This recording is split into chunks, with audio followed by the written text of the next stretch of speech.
오늘 마가복음 본문의 말씀은 부활하신 예수님의 나타나심과 하늘로 올려지시는 부활과 승천을 알려주고 있는 그런 말씀입니다. 이제 이 오늘 말씀 보시면 부활하신 주님께서 제자들에게 나타나셔서 처음으로 하신 행동이 성도 여러분 뭐죠? 마가복음에 따르면, 다른 복음서 말고 오늘 우리가 함께 읽는 이 마가복음에 따르면 예수 그리스도께서 부활하셔서 제자들에게 나타나신 후에 처음으로 하신 행동이 어떤 겁니까? 꾸짖으셨어요. 그렇죠? 꾸짖으셨습니다. 우리 14절 보시면 다시 보십니다. 그 후에 11 제자가 음식 먹을 때에 예수께서 그들에게 나타나사 그들의 무엇을 꾸짖으셨습니까? 믿음 없는 것과 그래서 마음이 완악한 것, 믿음이 없어 믿지 않으려고 마음이 굳어지고 완악해진 것, 그것을 꾸짖으셨습니다. 그 꾸짖으심의 이유가 이는 자기가 살아난 것을 본 자들의 말을 믿지 아니함일러라. 특별히 부활의 소식을 믿지 못한 것입니다. 오늘 본문은 아니지만 이제 11절 보시면 막달라 마리아가 전한 부활의 소식을 믿지 못했습니다. 11절 그들은 예수께서 살아나셨다는 것과 마리아에게 보이셨다는 것을 듣고도 믿지 아니하니라. 또 엠마오의 두 제자가 전해준 것도 믿지 못했습니다. 13절 보시면 두 사람이 가서 남은 제자들에게 알리었으되 역시 믿지 아니하니라. 믿음이 없었습니다. 마음이 완악해졌습니다. 인간의 가장 큰 불행 가운데 하나는 바로 마음이 완악해져서 믿지 못하는 것입니다.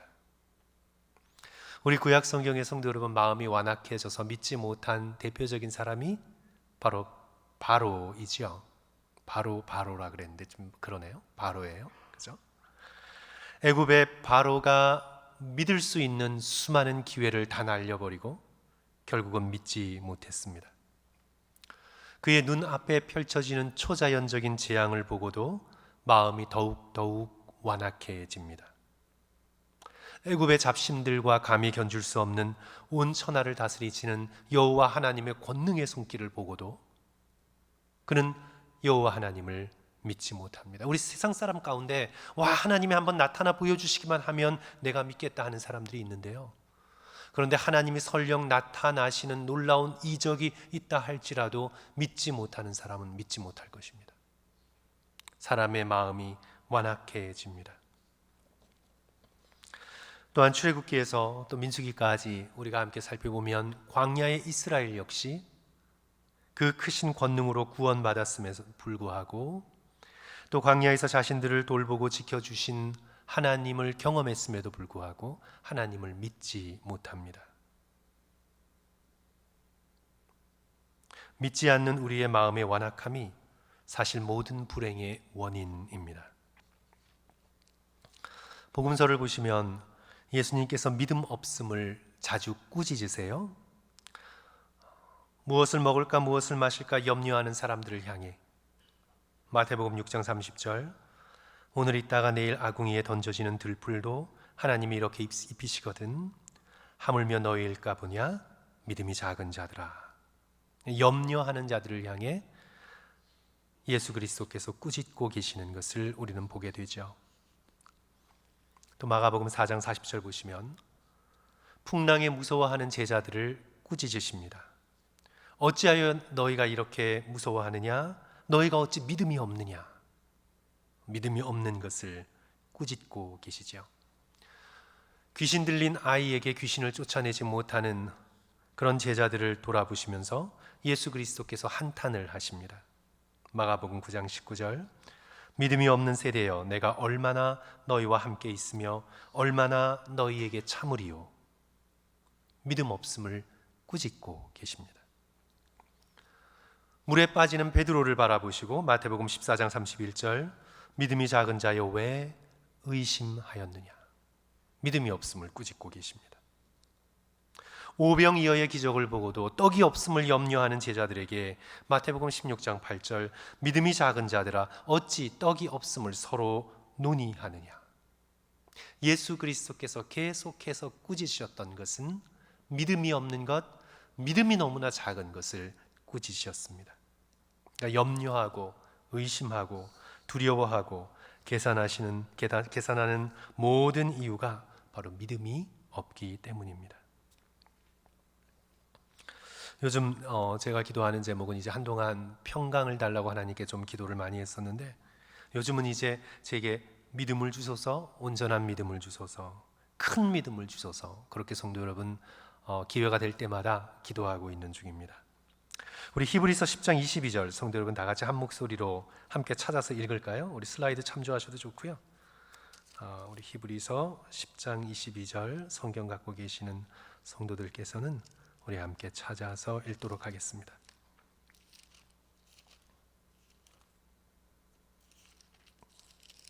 우리 신약 성경 몇 쪽인가요? 히브리서 10장 22절. 신약 성경 363쪽에 있는데요. 우리가 같이 읽습니다. 시작. 우리가 마음의 뿌림을 받아 악한 양심으로부터 벗어나고 몸은 맑은 물로 씻음을 받았으니 참 마음과 온전한 믿음으로 하나님께 나아가자. 참 마음과 어떻게 해요? 온전한 믿음으로 하나님께 나아가자. 그래서 제게 온전한 믿음을 주소서, 또 부활이요 생명의 주님을 믿는 온전한 믿음을 갖게 하여 주소서, 그렇게 기도할 수 있기를 주님의 이름으로 간절히 축원합니다.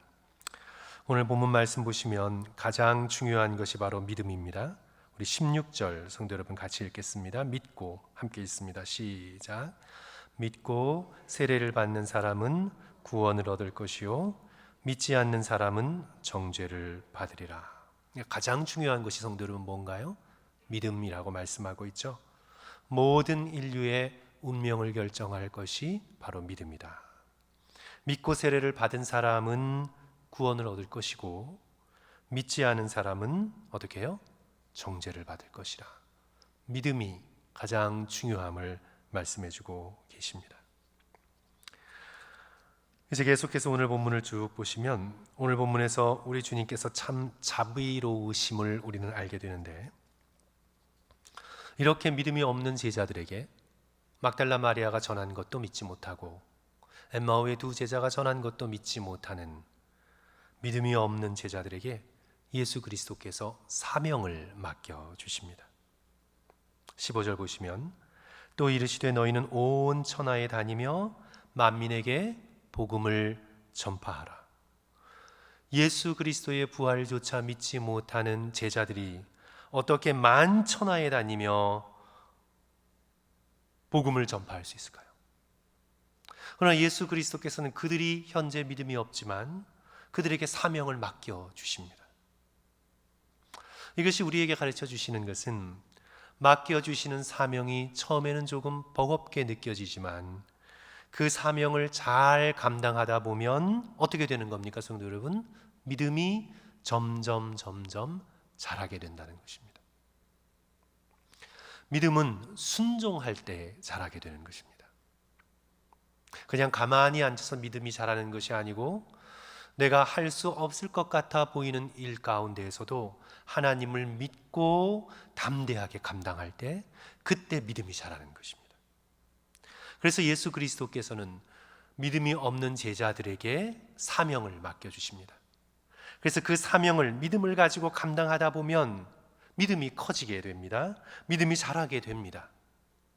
그래서 내가 믿음이 없어서 감당할 수 없어요, 이것은 핑계거리입니다. 하나님께서 사명을 주시면 그 사명을 잘 감당함으로 인해 우리의 믿음이 더 커가도록 하기 위하심을 우리는 깨달아야 되겠습니다. 저도 저의 삶을 이렇게 조금 돌아보면 부족하지만 목사의 직분에 순종할 때 믿음이 자라는 것을 느끼게 됩니다. 저는 성도들께 이런 고백드리면 어떨까 싶지만 저는 어쩔 때 제 자신이 한심하게 느껴져서 정말 제가 목사가 되지 않았다면 믿음을 지킬 수나 있었을까 하는 생각까지 들 때가 있어요. 이 영광스러운 직분에 한없이 부족하지만 맡겨주신 주님을 믿고 순종할 때 하나님께서는 우리에게 믿음을 주시고 또 믿음이 자라게 하여 주십니다. 제가 언젠가 성도들께 말씀드린 적이 있었던 대성당의 살인이라는 그런 희곡으로 유명해서 제가 관심을 많이 가지게 된 12세기 후반의 캔터베리의 대주교인 토마스 베켓 얘기인데요. 제가 언제 한번 성도들께 말씀을 드렸던 것 같아요. 그가 이제 대주교로 임명되기 전에 당시 영국 국왕이 헨리 2세였거든요. 근데 이 토마스 베켓은 헨리 2세의 아주 친한 친구였습니다. 헨리 2세의 입맛에 딱 맞는 친구였어요. 무엇보다 술을 좋아하고 아주 방탕하고 물욕이 아주 많고, 그래서 이 헨리 2세가 이 사람을 대주교로 앉히면 교회를 내 마음대로 컨트롤할 수 있겠다고 여겨서 교회는 반대를 하는데 헨리 2세가 강제로 이 토마스 베켓을 캔터베리 대주교로 임명을 합니다. 그런데 성도 여러분, 어떻게 되었겠어요? 이 토마스 베켓이 대주교로 임명을 받고 난 다음에 극적으로 회심을 합니다.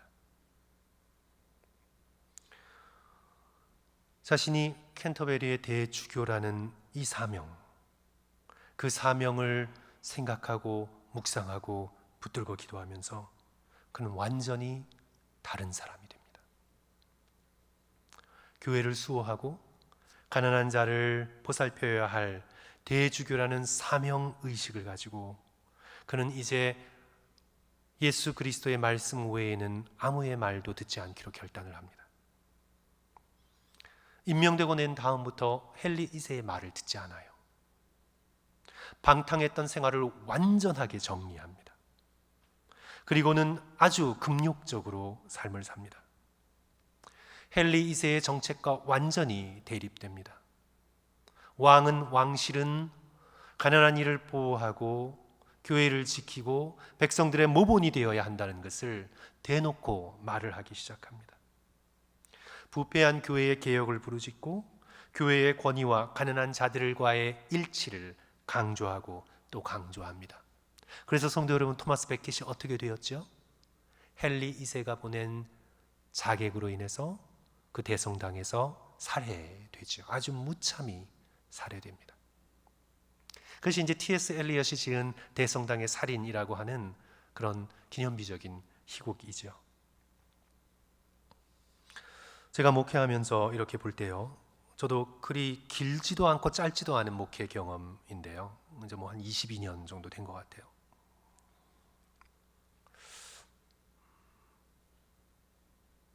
아무것도 맞지 않고 순종하지 않고 자기 신앙만 지키겠다고 하는 분들은요, 요즘 그것만도 대단하게 느껴지지만 근데 믿음이 잘 자라지 않아요.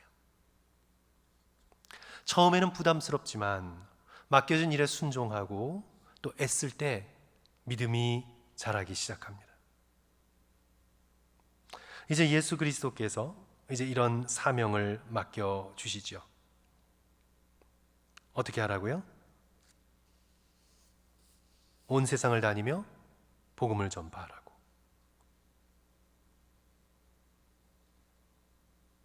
그래서 이 맡겨주신 복음에 순종하면서 베드로는 점점 더 믿음의 사람이 되어가고 바울도 점점 더 온 세상을 흔드는 믿음의 사람이 되어갑니다.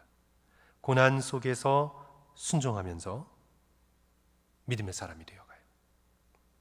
그래서 사랑하는 성도 여러분, 지금 믿음이 없더라도 하나님께서 맡겨주신 사명에 순종하시면 믿음이 자라게 됩니다.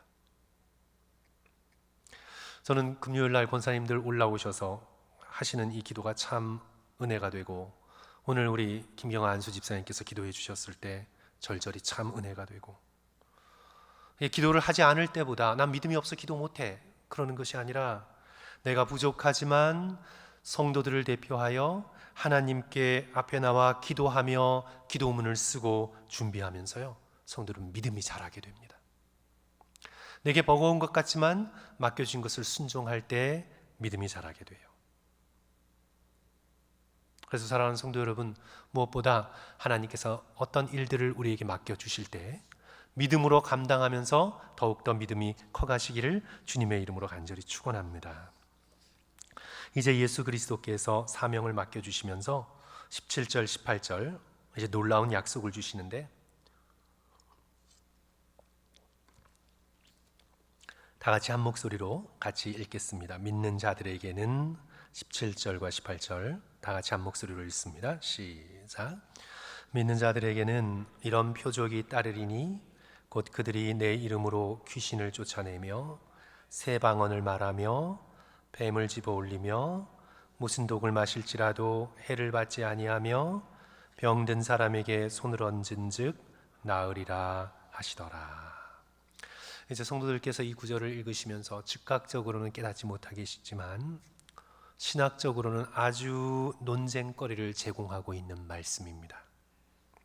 그러니까 어떤 의미에서 신학적으로 핫포테이토라고 뜨거운 감자라고 할 수 있는 그런 구절의 말씀입니다. 이 말씀을 가지고 은사를 강조하는 오순절주의자들은요, 이 말씀을 붙들고 은사를 강조합니다. 그리고 은사가 중지되었다고 주장하는 극단적인 켈빈주의자들은 이 말씀은 오늘날 적용이 되지 않는다고 합니다. 그러니까 두 오순절, 그러니까 극단적으로 보면 오순절파와 좀 이렇게 극단적인 켈빈주의자가 이 말씀을 놓고 대립을 하고 그 가운데 여러 교파들이 놓여 있는 것을 보게 되는데요. 우선 조금 복잡한 신학적 논쟁일 수 있겠지만 먼저 제가 성도들과 함께 나누고 싶은 말씀은 성도 여러분, 이 말씀을 우리 17절과 18절 믿는 자들에게 이런 표적이 따르리니 곧 그들이 내 이름으로 귀신을 쫓아내며 새 방언을 말하며 뱀을 집어 올리며 무슨 독을 마실지라도 해를 받지 아니하며 병든 사람에게 손을 얹은즉 나으리라 하시더라. 우선 이 말씀을 문자 그대로 마치 무슨 주술적 능력이 있는 것처럼 이해해서는 안 됩니다. 그러니까 표적은 마술적인 능력이 아니에요. 표적이 가리키는 것은 화살표이고 훨씬 더 큰 현실을 가리키는 거예요. 믿는 자에게는 이런 표적이 따른다고 해도 이 모든 표적이 가리키는 것은 예수 그리스도, 하나님의 나라, 다시 오실 재림하실 예수 그리스도, 그것을 다 가리키고 있는데 오늘 27절 18절 이 말씀이 성도 여러분 모든 믿는 자에게 문자적으로 다 적용될 수 있나요? 이 말씀이? 저와 여러분 한 사람 한 사람이 모두 다 새로운 방언을 말해야 하나요? 정말 이 말씀 그대로 우리가 그냥 코브라를 집어 올릴 수 있나요? 괜찮아요? 무슨 독을 마실지라도 해를 받지 않는다는 말씀을 붙들고 우리가 다 같이 청산가리를 마셔도 괜찮나요? 성령의 능력으로 우리 다 막 그냥 아무거나 마셔도 괜찮은 거예요?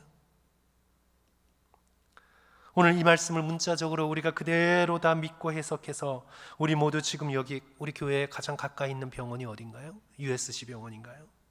그 병원에 가서 우리 모두 다 중환자실을 돌아다니며 모든 사람에게 손을 얹으면 다 벌떡벌떡 일어나 다 살 수 있나요? 그러면 교회가 있는 곳에 병원이 필요 없겠어요, 성도 여러분. 지금 한국은 의대 정원 늘린다고 의사들이 파업하고 지금 난리인데 우리들이 가면 될 것 같아요? 걱정 없을 것 같아요? 오늘 본문의 말씀이 정말 그런 뜻으로 쓰여진 말씀인가요?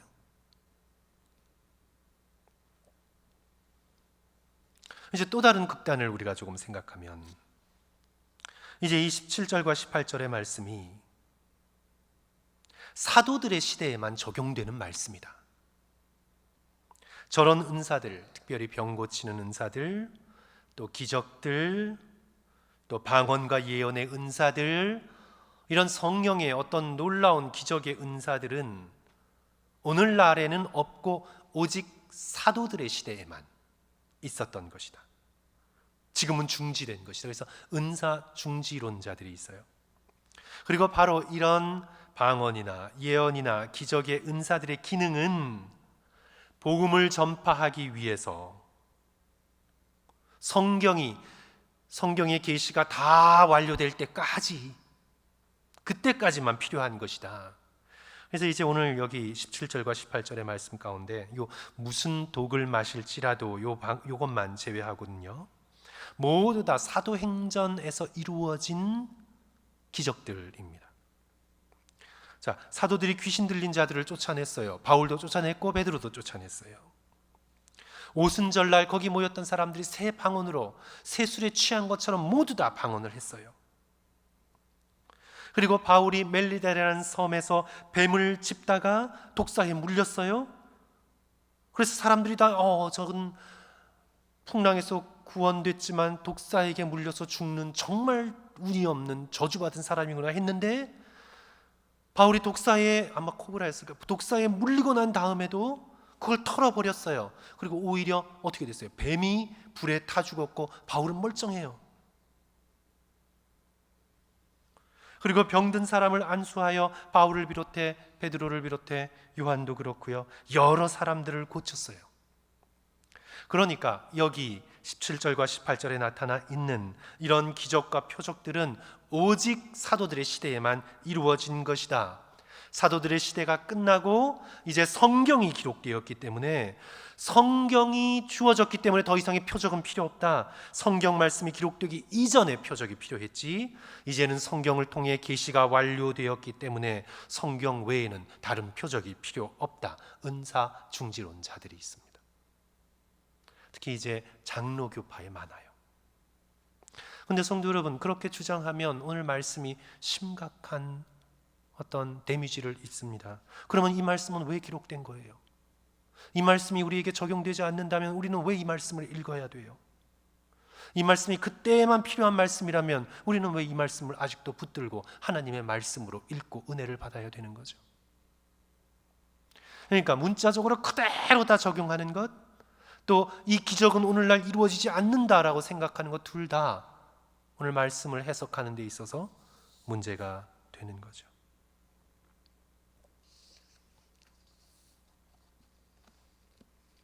오늘 우리가 복음서의 말씀, 그리고 지금도 역사하고 계시는 하나님의 능력, 성령의 능력을 우리가 생각할 때, 성도 여러분,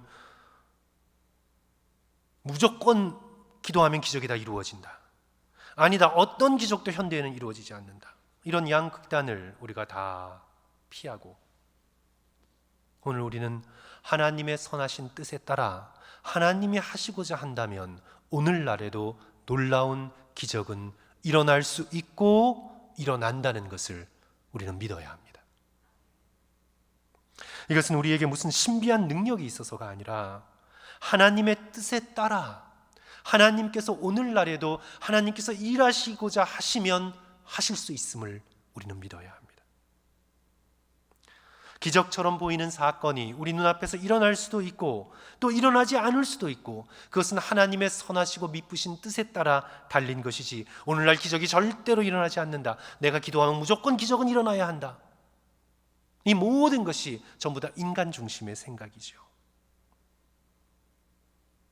저는 특별히 오늘날 선교의 현장에서 사람들의 인간적인 능력이 그렇게 많지 않은 곳에 오직 하나님의 선하심과 자비만을 의지할 수밖에 없는 그런 선교의 현장에서, 아니 여기 북미에서도 하나님께서는 여전히 기적을 통해서 일하고 계심을 우리는 깨달아 알 수 있습니다. 물론 평범해 보이지 않는 수많은 일들을 통해서도 하나님께서는 놀랍게 역사하시지만 사실 평범함이 기적이에요. 오늘 우리가 눈을 뜨고 숨을 쉬고 심장이 뛰고 이렇게 살아 예배드릴 수 있다는 것이 기적이지 않습니까, 성도 여러분? 이런 평범함의 기적도 기적이지만 하나님이 원하시면 특별한 방법으로 놀랍도록 역사하실 수도 있음을 우리는 믿어야 합니다. 저는 시간이 그렇게 많지 않아서 그냥 쫙 책을 붙들고 쭉 읽어 내려가지는 못하고 있는데, 전 최근에 듀크 대학의 신학 교수인 크레이그 키너의 책을 읽고 있는 중입니다. 틈틈이 이렇게 좀 읽고 있는데요, 책 제목은 오늘날에도 기적은 일어난다 라는 책 제목이에요. 제가 언제 말씀드린 것 같은데, 설교를 여러 번 해서 제가 언제 말씀드린 것 같아요. 지금 한 반 정도 읽고 있는데 책이 한 500페이지, 600페이지 정도 돼요. 그 책은 여러 가지 검증을 걸쳐서 그렇게 조사해서 결국은 알게 된 기적의 이야기들을 기록하고 있어요. 이 책을 지은 신학교 교수는요, 그냥 보수적인 신학교 교수가 아니에요. 듀크면 리버럴한 감리교 출신 교수거든요. 그러니까 의심을 하는 사람이죠. 근데 그가 모으고 수집한, 누가 봐도 이것은 객관적인 자료라고 할 수밖에 없는 검증된 기적의 이야기들을 500페이지에 걸쳐서 기록해 놨어요. 그리고 이 책도 사실은요 1500페이지에서 1700페이지 되는 그런 책인데 일반 사람들이 너무나 읽기 힘드니까 500페이지로 줄여놓은 거예요. 이 책을 읽어 내려가면서 하나님의 초자연적인 역사의 일들이 오늘날에도 여전히 일어나고 있음을 깨닫게 됩니다. 제가 다 읽은 다음에 기회가 되면 기적의 사례들을 소개해드리고 싶지만 지금은 읽고 있는 중이라 한 가지만 말씀드릴게요. 음주 사고로 인해서 교통사고로 22년 동안 휠체어에 갇혀 있었던 델리아 낙스라는 그런 여인이 부흥에 의해서 하나님의 은혜를 경험하고는 그 자리에서 벌떡 일어나서 걸은 이야기가 기록되어 있습니다. 그리고는 마비가 완전히 사라졌어요. 잠깐 일어났다 도로 휠체어 신세를 진 것이 아니라 그때 일어나고는 완전히 회복되어서 걷게 된 이야기. 그래서 지금도 걷게 되었어요. 의사들은 절대로 믿을 수 없는 놀라운 일이죠. 모두에게 일괄적으로 다 기적이 일어나는 건 아니지만 오늘날에도 기적은 일어난다는 것, 하나님의 신비하신 뜻에 따라 기적을 통해서도 하나님은 말씀하고 계신다는 것 믿으라고, 물질 세계에만 갇혀 있지 말고 더 큰 영적인 현실을 믿으라고, 때로 하나님께서 기적을 통해 역사하고 계시다는 것을 우리는 깨닫게 됩니다.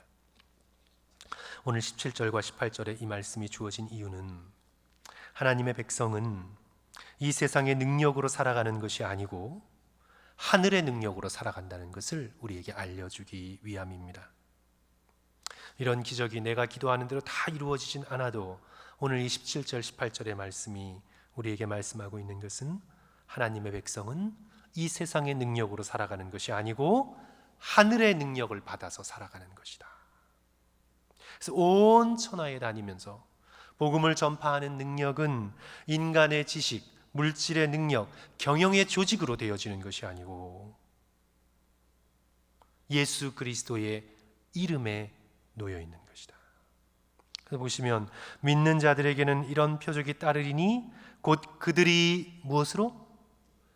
돈으로, 지식으로 그런 것이 아니라 그들이 어떻게 in my name, 내 이름으로 귀신을 쫓아내고 새 방언을 말하고 뱀을 집어 올리고 무슨 독을 마셔도 해받지 않고 손을 얹은즉 질병이 떠나가는 예수 그리스도의 이름의 능력으로 맡겨진 사명을 감당할 수 있다는 그런 말씀을 우리에게 보여주고 있는 거죠.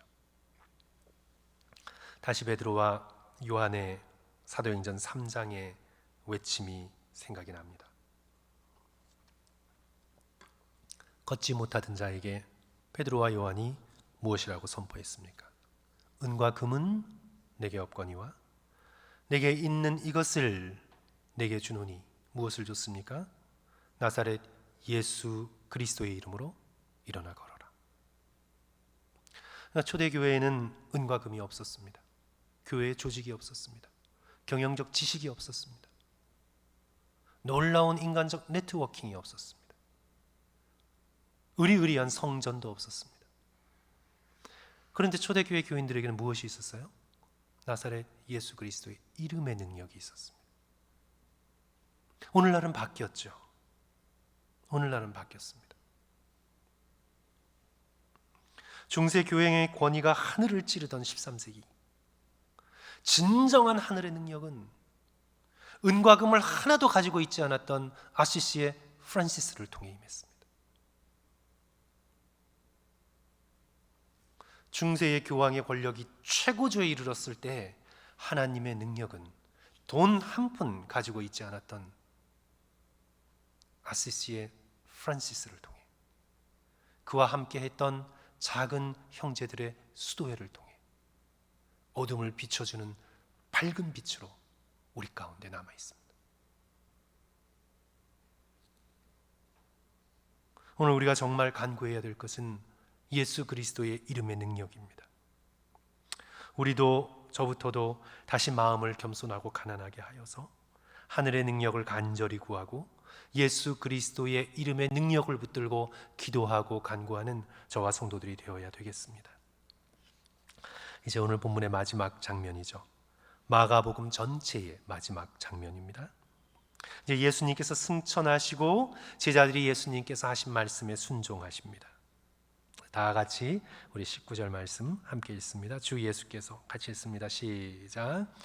주 예수께서 말씀을 마치신 후에 하늘로 올려지사 하나님 우편에 앉으시니라. 성도 여러분, 이제 여기서 예수 그리스도께서 제자들을 떠나 멀리 가셨나요? 예수님의 승천에 대해서 우리는 오해를 합니다. 예수님께서 제자들을 남겨두시고 멀리 가신 것으로, 그래서 제자들은 이제 멀리 하늘을 바라보고 예수님은 어디 계시나 그렇게 생각해야 되는 것으로 우리는 착각합니다. 여기서 하늘, 우라노스라는 이 단어는요, 단순히 공간적인 하늘이 아닙니다. 자, 성경에서 사도 바울이 몇 층천을 경험했죠, 성도 여러분? 3층천을 경험했어요. 그러면 첫 번째 하늘은 뭔가요? 지금 여기 우리가 말하고 있는 air, 그죠? 새들이 날아다니는 공간으로서의 하늘, 이게 1층천이에요. 그러면 2층천은 뭐예요? 해와 달과 별들이 있는, 고대에서는 그것이 하늘에 붙어 있다고 생각했으니까 새들이 날아다니는 하늘 말고 해와 달과 별이 있는 하늘, 우주, 스페이스, 그것이 2층천이에요. 그러면 3층천은 뭐예요? 하나님과 영적인 존재들이 있는 곳. 그것은 공간의 개념이 아니에요. 그것은 공간의 개념이 아니에요.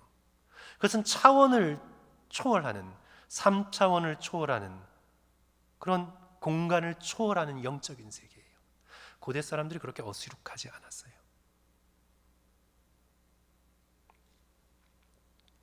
예수 그리스도께서 승천하셨다고 할 때, 어떤 사람은 지구가 둥그런데 그럼 어느 하늘로 갔느냐, 이렇게 얘기하는데 어리석은 질문이죠. 남반구에서 승천하셨으면 그 밑으로 갔느냐, 어리석은 질문이에요. 그것은 예수 그리스도께서 지금 승천하신 하늘이 영적인 차원이라는 것을 몰라서 하는 말이에요. 차원이 다른 영적인 공간이에요. 그래서 저 위에 계시면서도 지금 우리와 함께 영으로 함께 계시는 예수 그리스도의 승천은 영적인 것입니다. 그래서 오늘 우리는 여기서 예수 그리스도의 승천을 생각할 때 예수 그리스도께서 제자들을 멀리 떠나 저 높은 하늘로 올라가셨다, 이렇게 생각하면 안 돼요. 오히려 육체적으로 예수 그리스도께서 계실 때 오히려 예수님은 제한받으셨어요. 유대인 남자로 1세기 팔레스타인의 온전한 사람으로 오히려 예수 그리스도께서는 육체로 계실 때 제한을 받으셨어요.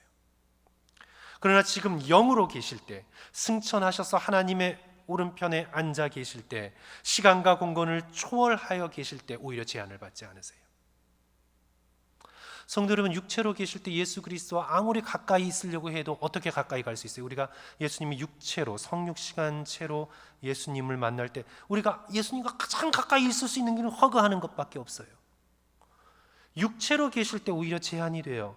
그러나 영으로 계실 때 우리는 예수 그리스도께서 내 안에, 내가 예수 그리스도 안에, 육체적으로는 도저히 가까이 있을 수 없는 방식으로 우리는 예수 그리스도 안에 있고 예수 그리스도께서 내 안에 있는 거예요.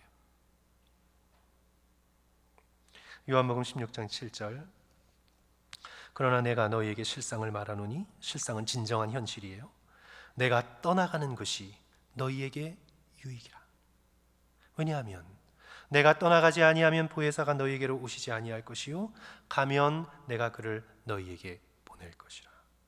성령이 오셔서 우리를 예수 안에, 예수님을 우리 안에 더 이상은 더 친밀할 수 없는 그런 관계로 만들어 가실 것이라. 제한된 몇몇 제자들, 그런 제자들이 아니라 주를 믿는 모든 사람에게 능력을 주실 것이라. 그래서 예수 그리스도의 승천은 예수님께서 우리를 버려두고 멀리 올라가신 것이 아니라 하늘은 성도 여러분 컨트롤 타워와 같습니다. 비행장 보시면 중앙에 높게 서 있는 컨트롤 타워죠. 이 땅의 모든 것을 컨트롤하는 예수 그리스도께서 하늘에 승천하셔서 하나님 우편에 계셔서 이 세상의 모든 권세를 가지고 비행기에 날고 착륙하는 모든 것을 다스리는 컨트롤 타워처럼 이 땅의 모든 일을 영적인 세계에서 다스리고 계신다. 그러므로 믿음의 백성들은 이 땅 가운데서의 잠깐의 고난과 박해와 어려움을 믿음으로 견뎌내고 부활하신 예수 그리스도를 진심으로 믿고 성령의 충만함을 받아 우리에게 맡겨주신 일을 예수 그리스도의 재림의 날까지 충성스럽게 감당해야 되겠습니다. 그래서 우리 다 같이 마지막 절, 우리 마가복음 16장 20절 우리 다 같이 한 목소리로 읽으시고 우리 기도하겠습니다. 제자들이 같이 읽습니다. 시작. 제자들이 나가 두루 전파할세 주께서 함께 역사하사 그 따르는 표적으로 말씀을 확실히 증언하시니라. 아멘.